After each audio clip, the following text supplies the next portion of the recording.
साहब अब मैं बताता रहा हूँ, वो ज़मीन एक बार कर ली, 2 बार उसका मुआवजा दे दिया, अब ज़बरदस्ती करेंगे तो फिर सरकार सख्ताई से काम लेगी। और कोई काम नरवीर सिंह कह रहा है एज ए इंडस्ट्री मिनिस्टर बंद नहीं होने देंगे, मैं कह रहा हूँ ये। और मैं ग्रीन्स कमेटी की मीटिंग में भी सभी अफसरों को, अधिकारियों को कहा था कि ये बदमाशी नहीं चलेंगे।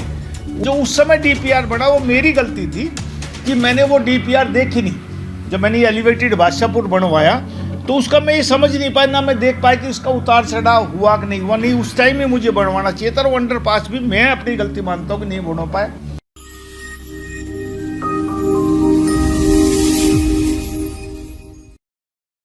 हरियाणा के कैबिनेट मंत्री राव नरबीर सिंह ने स्पष्ट तौर पर मान लिया है कि गुरुग्राम सोहना एक्सप्रेसवे पर जो भी गलतियां हुई हैं उनके लिए जिम्मेदार वो हैं।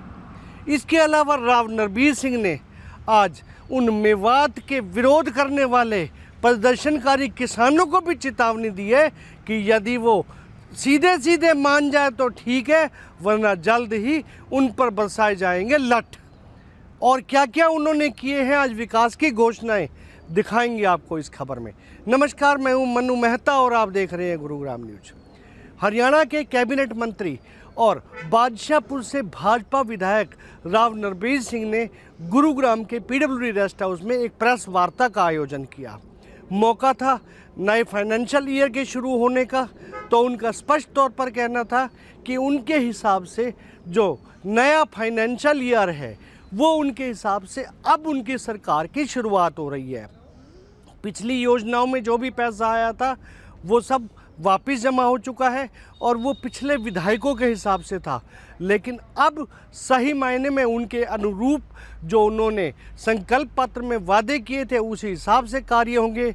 उसी हिसाब से आज से उनका नव वर्ष की शुरुआत हो रही थी।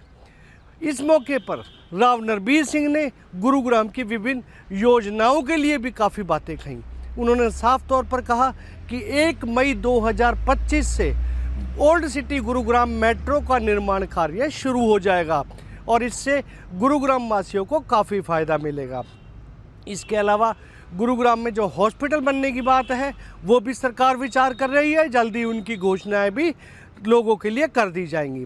सबसे बड़े मुद्दे जो यहाँ पर जाम की समस्या होती है, जो वाटर लॉगिंग की होती है, उसके लिए उन्होंने अधिकारियों को आदेश दे दिए हैं कि सबसे पहले ड्रेनेज सिस्टम की सफाई कराई जाए, उसके बाद रोड चौड़े किए जाएं ताकि आने वाले समय में इससे निजात मिल सके। लेकिन उन्होंने इस चीज़ के लिए भी साफ तौर पर कहा कि जो गुरुग्राम सोहना एक्सप्रेसवे बना था और उसमें जो कमियां थी उसके लिए वो अपने आप को जिम्मेदार मानते हैं, क्योंकि उनका यही कहना है कि अब जो एक्सप्रेसवे बन रहे हैं, जो बाकी पॉइंट बन रहे हैं, वहाँ तो वो विजिट कर रहे हैं, लेकिन उस समय उनके कार्यकाल के दौरान जब ये बना था तो उस समय वो विजिट नहीं कर पाए थे, जिसकी वजह से जो ठेकेदार थे या सरकार ने जो पास किया था उसी अनुरूप वो बनता चला गया। लेकिन अब वो कमी बिल्कुल ठीक होने वाली है। जल्द ही 800 करोड़ की लागत से एसपीआर रोड को सोहना एक्सप्रेसवे से और उसके बाद द्वारका एक्सप्रेसवे तक एलिवेटेड उससे कनेक्ट कर दिया जाएगा। द्वारका एक्सप्रेसवे सीधा एलिवेटेड तरीके से सोहना एक्सप्रेसवे में कनेक्ट होगा, चारों तरफ उसके फ्लाईओवर होंगे और उसके बाद जो एसपीआर रोड घाटा की तरफ जा रहा है वो बिल्कुल सिग्नल फ्री हो जाएगा, यानी कि एयरपोर्ट से 25 मिनट में घाटा कोई आराम से पहुंच पाएगा। इस तरह की व्यवस्था की जा रही है। साथियों, मुख्यमंत्री जी इसी कुर्सी पर आकर बैठे थे कुछ महीनों पहले, एक जीएमडी की मीटिंग हुई थी शायद, और उसमें ये कह के गए थे कि भाई हम मेट्रो का शिलान्यास 1 मई को कर देंगे। तो आज 1 अप्रैल है, तो आज से 1 महीने के बाद मुझे पूरा विश्वास है कि मेट्रो की आधारशिला रखेगी, जो हमारे गुड़गांव की जीवन रेखा बदलने का काम करेगी। एक आरआरटीएस योजना है जो हमारी सराय काले खां से चलेगी, उसकी ज़मीन एक बार हो चुकी और पहले फेज में वो नीमराणा तक जानी है, लेकिन उसका थोड़ा सा बदला हुआ। वो पहले कापासेड़ा से मारुति के सामने से आनी थी, लेकिन किन्हीं कारणों से अब वो सीधा नेशनल हाईवे से आ रही है।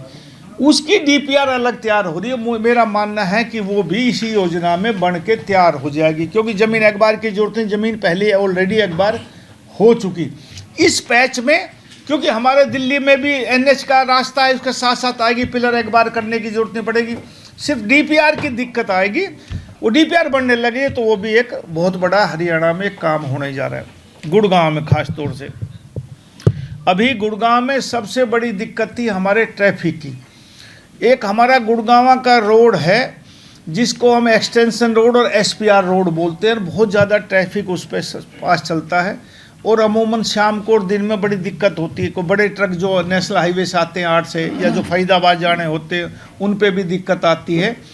तो हमने तकरीबन 800 और 850 करोड़ के बीच में जीएमडीए ने पैसे मंजूर कर दिए और साथ ही उसकी डीपीआर तैयार हो रही है। डीपीआर का टेंडर खुल गया और डीपीआर तैयार होने के बाद इसको एलिवेटेड द्वारका एक्सप्रेसवे जहाँ समाप्त होता है, जिसको हम सीपीआर बोलते हैं, वहाँ से लेके और वाटिका चौक तक ये एलिवेटेड बनेगा और उसके बाद इसके 4 फ्लाईओवर बनेंगे जो नॉन स्टॉप आप एयरपोर्ट टर्मिनल 3 से चलेंगे। तो मैं ये मानता हूँ कि 30 मिनट में आप घाटा चौक पहुँच जाएंगे। ऐसी व्यवस्था ये भाजपा की सरकार करने जा रही है। और हमें सबसे ज़्यादा दिक्कत होती थी, हम राजीव चौक से चलते थे और जैसे ही हम सुभाष चौक पे पहुंचते, सुभाष चौक से नीचे उतरेंगे, कोई भी साउथ सिटी मालवो टाउन जाने वाला तो जाम लग जाता है।